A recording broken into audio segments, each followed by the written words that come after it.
मोहब्बत के आशियाने में बड़े खुलूस से बिछाई है दिल की दस्तरखान। शिकस्त देकर चंद मुश्किलात को बनाई है आपकी खातिर सिकंदरी रान। सिकंदरी रान की कहानी हमें उस पुराने समय में ले जाती है जब अलेक्जेंडर द ग्रेट ने भारत पर आक्रमण करके पोरस को हराया था। और जब बाद में उससे पूछा गया कि उसके साथ कैसा सुलूक किया जाए, तो पोरस ने उत्तर दिया कि जैसा एक राजा दूसरे राजा के साथ करता है। इस पर प्रसन्न होकर अलेक्जेंडर ने उसे गले लगा लिया और उसके स्वागत में एक विशेष दावत तैयार की, जहां माना जाता है कि इस रान को परोसा गया। परिणाम स्वरूप इस व्यंजन का नाम अलेक्जेंडर के नाम पर सिकंदरी रान रखा गया, क्योंकि भारत में अलेक्जेंडर को सिकंदर के नाम से जाना जाता है। तो चलिए शुरू करते हैं एक ऐतिहासिक रेसिपी, सिकंदरी रान। इस चैनल को सब्सक्राइब करना ना भूलें और नए अपलोड के नोटिफिकेशन के लिए बेल आइकन टच करें। यह बकरे की एक साबुत रान है। आप चाहें तो भेड़ की रान का भी प्रयोग कर सकते हैं। इसमें थोड़े थोड़े दूर पर कुछ कट लगाते हैं ताकि मसाला इनमें अंदर तक समाहित हो सके।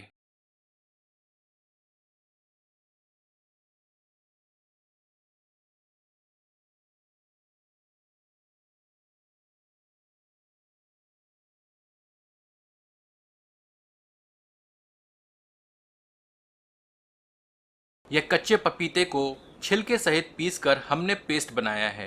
यह 50 ग्राम के लगभग छिली हुई लहसुन की कलियां, उसकी आधी मात्रा के बराबर अदरक का टुकड़ा और 4 से 5 हरी मिर्चें हैं। अदरक को छीलकर इन सब का एक बारीक पेस्ट बना लेते हैं और उसे एक कटोरी में निकाल लेते हैं।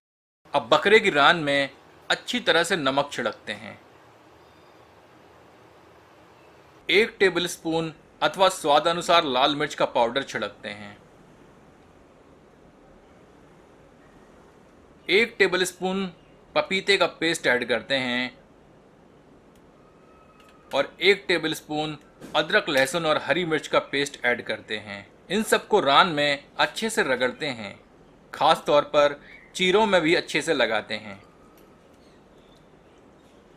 कच्चा पपीता इसलिए प्रयोग करते हैं क्योंकि यह एक प्राकृतिक टेंडराइजर होता है जो कि मांस को नरम कर देता है, जिससे वह आसानी से पक जाता है।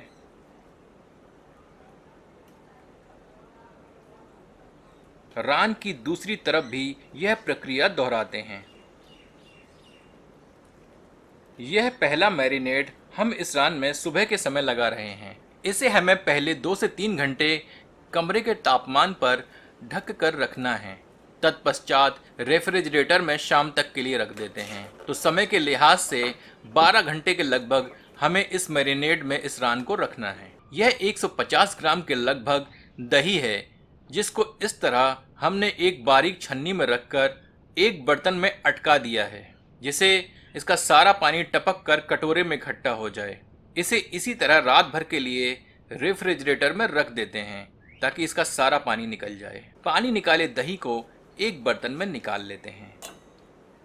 इसमें 1 टेबलस्पून गरम मसाला पाउडर,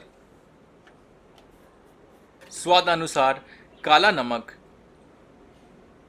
1 टीस्पून पुदीने का पाउडर, 1 टेबलस्पून कश्मीरी मिर्च का पाउडर, आधा टीस्पून इलायची और जावित्री का पाउडर, 1 टेबलस्पून कसूरी मेथी शामिल करते हैं। इन सबको अच्छी तरह से मिला देते हैं। इलायची और जावित्री का पाउडर बनाने के लिए 2 भाग जावित्री और 1 भाग इलायची को छिलकों सहित बारीक पीस लेते हैं।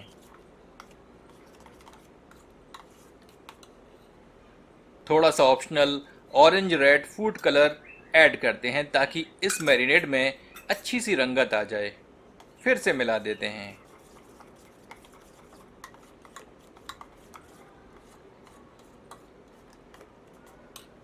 इसमें 2 से 3 टेबलस्पून पहले से गर्म किया किंतु ठंडा सरसों का तेल ऐड करके मिला देते हैं।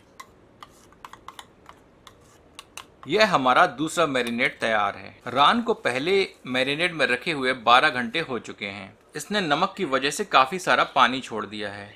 यह पानी हटा देते हैं।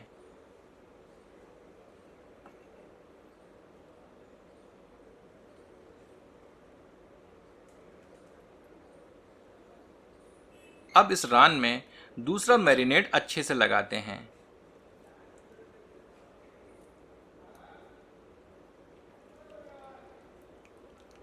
सारे चीरों में यह मैरिनेट अच्छे से रब करते हैं।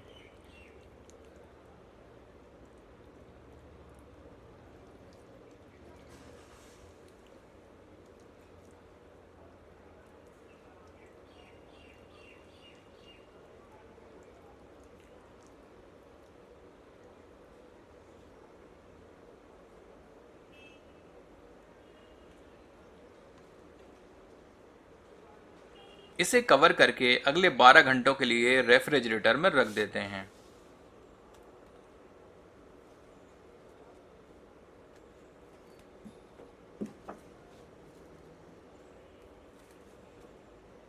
रान को दूसरे मैरिनेड में रखे हुए रात भर हो चुकी है। चलिए इसे भूनने के लिए कोयला सुलगाते हैं। कोयले से भरी चिमनी स्टार्टर के नीचे कुछ अखबार के टुकड़े मरोड़ कर जला देते हैं।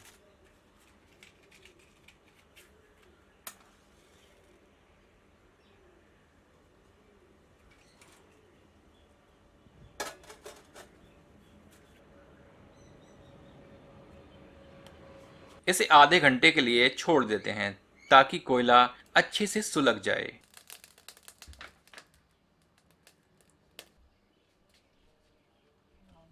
इस कोयले को एक तसले में पलट देते हैं। इसे बराबर से फैला देते हैं। इस कोयले के ऊपर एक तार का बना स्टैंड रखते हैं। ध्यान रखें कि इसकी ऊंचाई 4 इंच से कम ना हो, अथवा रान ऊपर से जल जाएगी और अंदर से कच्ची रह जाएगी। इस स्टैंड पर मैरिनेट करी हुई रान रखते हैं।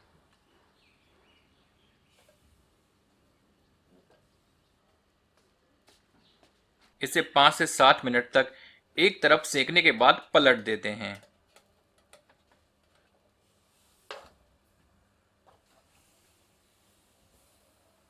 इस पर ब्रश से देसी घी लगाते हैं।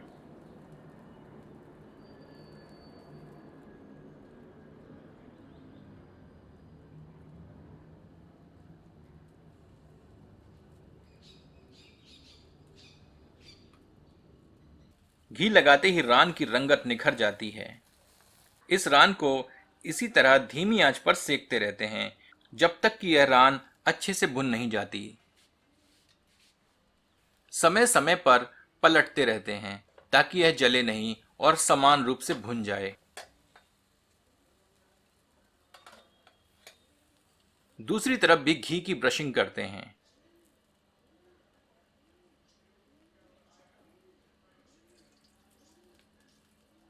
यह रेसिपी आपको थोड़ी सी लंबी लग रही होगी क्योंकि एक तरह से देखा जाए तो इसमें 2 रेसिपियां शामिल हैं। एक तंदूरी रान की रेसिपी और दूसरी हमारी मुख्य रेसिपी यानी सिकंदरी रान। तो अगर आप सिर्फ तंदूरी रान का लुत्फ उठाना चाहें तो भुनने के बाद हमारा व्यंजन एकदम तैयार है। यदि आप इसे अवन में बनाना चाहें तो जैसा हमने तंदूरी चिकन के वीडियो में सीधे गैस बर्नर पर मैरिनेटेड चिकन को भूना था, उसी प्रकार भूनकर इसे एक ओवन ट्रे में रखकर क्लिंग रैप अन्यथा एल्यूमिनियम फॉयल से कवर करके इसके कवर में किसी नुकीली वस्तु से थोड़े से छेद करके इसे ओवन में 160 डिग्री सेल्सियस पर 1.5 घंटे तक स्लो कुक करते हैं ताकि यह अच्छे से पकने के साथ साथ जूसी भी रहे। हमारी रान तैयार है। अब चलिए अगले चरण में 10 से 12 काजू और 10 से 12 बादाम 5 मिनट तक पानी में उबालकर बादाम के छिलके हटा देते हैं और इनका बारीक पेस्ट बना लेते हैं। अब साबुत मसालों में हमें 1 टुकड़ा दालचीनी, 2 से 3 तेज पत्ते, 2 से 3 बड़ी इलायची, आधा फूल जावित्री, 8 से 10 काली मिर्च,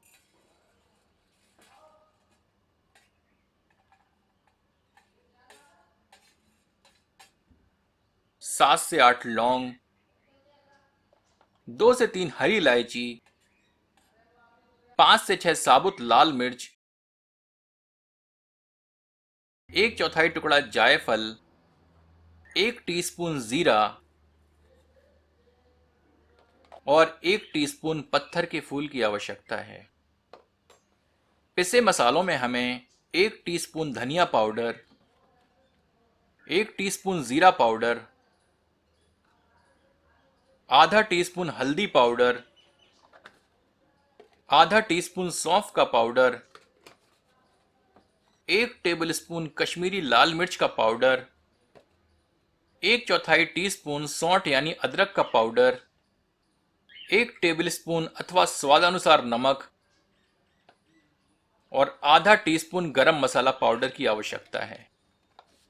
ये 4 बड़े आकार की प्याज हैं जिनका वजन तकरीबन 300 ग्राम के लगभग है, और 2 मीडियम आकार के टमाटर हैं जो कि लगभग 150 ग्राम के होंगे। प्याज को स्लाइस में और टमाटर को बारीक काट लेते हैं।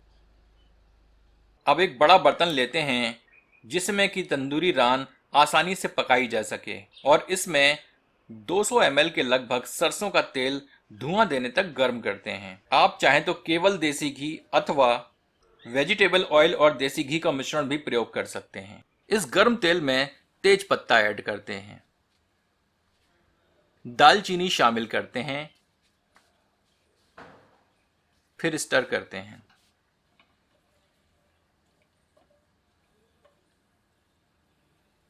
बड़ी इलायची डालते हैं।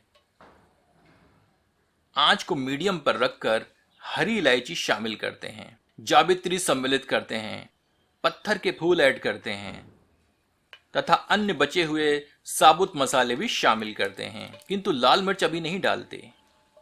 कुछ क्षण भूनने के बाद प्याज के स्लाइस शामिल करते हैं।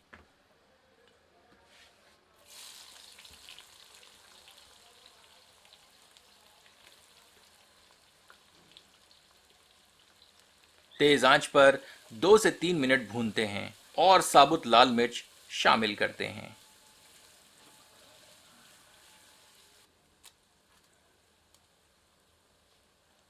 जायफल के 1/4 हिस्से को ग्रेट करके ऐड करते हैं।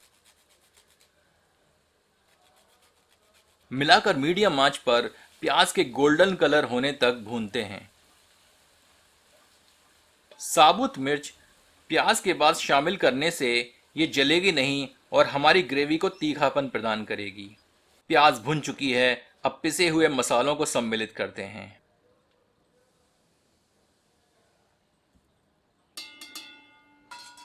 आंच धीमी करके मिलाकर इन मसालों को 2 से 3 मिनट भूनते हैं, फिर ढककर 2 मिनट धीमी आंच पर पकाते हैं।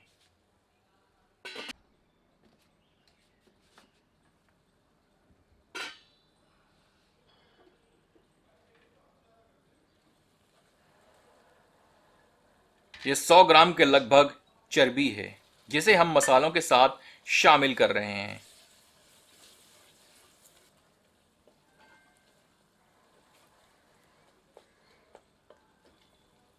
इसे 2 मिनट मसालों के साथ भूनने के बाद ढककर 2 से 3 मिनट धीमी आंच पर पकाते हैं।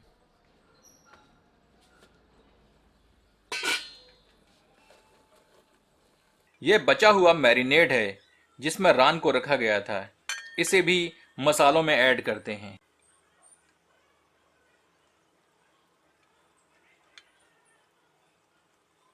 मिलाकर 2 मिनट तक तेज आंच पर भूनते हैं।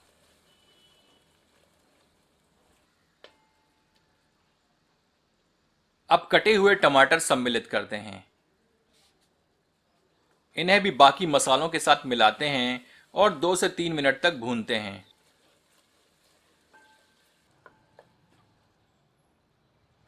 अब इसे ढककर 3 से 5 मिनट तक धीमी आंच पर पकाते हैं ताकि टमाटर अच्छे से गल जाएं।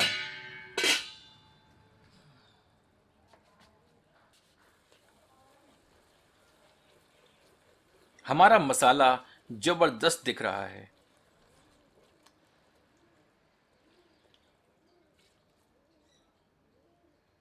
इसमें काजू बादाम का पेस्ट शामिल करते हैं। अच्छे से मिलाते हैं, फिर ढककर 3 से 4 मिनट तक धीमी आंच पर पकाते हैं।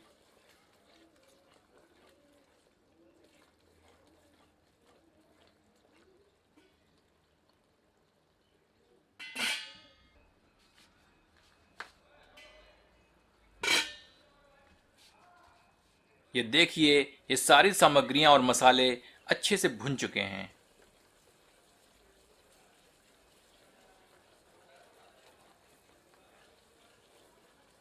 अब 2 कप खौलता हुआ पानी सम्मिलित करते हैं।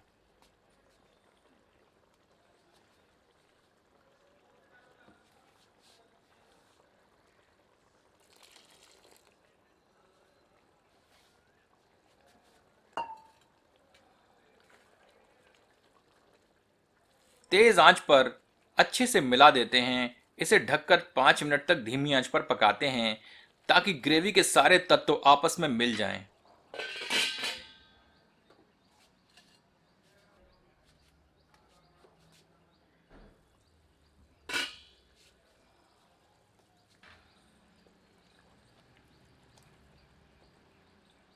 अब भुनी हुई रान को शामिल करते हैं।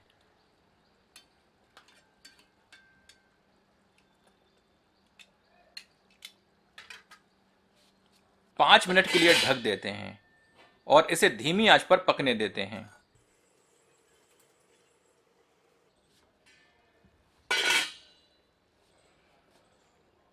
पाँच मिनट बाद पक रही ग्रेवी को इसकी सतह पर डालते हैं।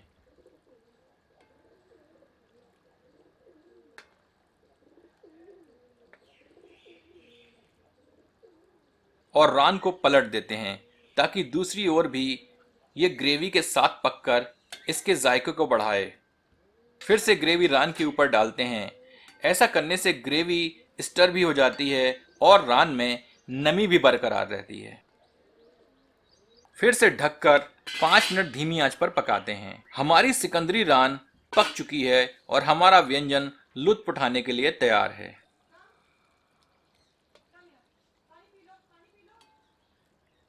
इसकी ग्रेवी गाढ़ी ही रखते हैं, पर यदि आप चाहें तो अपने हिसाब से इसमें पानी की मात्रा बढ़ाकर ग्रेवी का पतलापन बढ़ा सकते हैं। चलिए गर्मा गर्म सर्व करते हैं।